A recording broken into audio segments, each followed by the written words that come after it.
কোন যুবক আরশের ছায়া স্থান পাবে?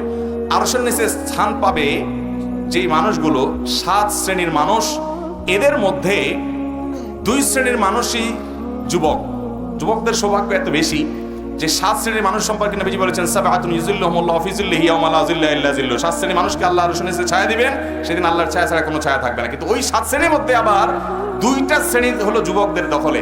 নাম্বার 1, শাবুন নাশাআ ফি ইবাদাতিল্লাহ, যেই যুবক তার যৌবনকাল ইবাদতে কাটায়, উল্টাপাল্টা হারাম পথে সে যায় না, বরং ইবাদত করতে করতে তার তারুণ্যকে ব্যয় করে সে পরিণত বয়সের দিকে যায়। যৌবনকালে ইবাদতের সৌভাগ্য নসিব হয়েছে যাদের, তাদেরকে আল্লাহ তাআলা আরশের নিচে ছায়া দিবেন ভিআইপি প্যান্ডেলে কিয়ামতের দিন, যেদিন মানুষ ইয়ানফসি ইয়ানফসি করে পাগলের মতো ছটফট করতে থাকবে, মাথার উপরে সূর্য থাকবে খুব কাছাকাছি এবং মানুষ অতিষ্ঠ থাকবে আল্লাহর এই কঠিন পরিস্থিতির মধ্যে পড়ে। সেদিন এই মানুষগুলো আরশের নিচে ভিআইপি প্যান্ডেলে আরামে থাকবে, টেরি পাবে না কি হচ্ছে।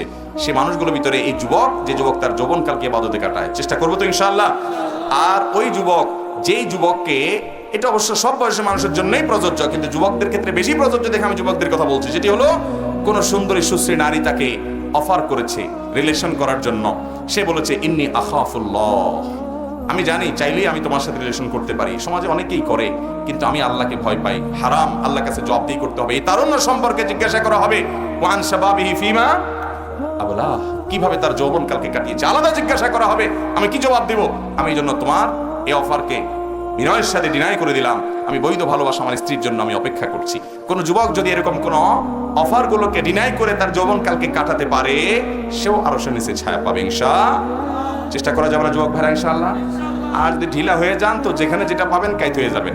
মেরুদণ্ড যদি সোজা থাকে, স্ট্রং থাকে, সুস্থ যদি থাকেন, তাহলে হারামকে না করার মতো ইমানের শক্তি রাখবেন তো ইনশাআল্লাহ।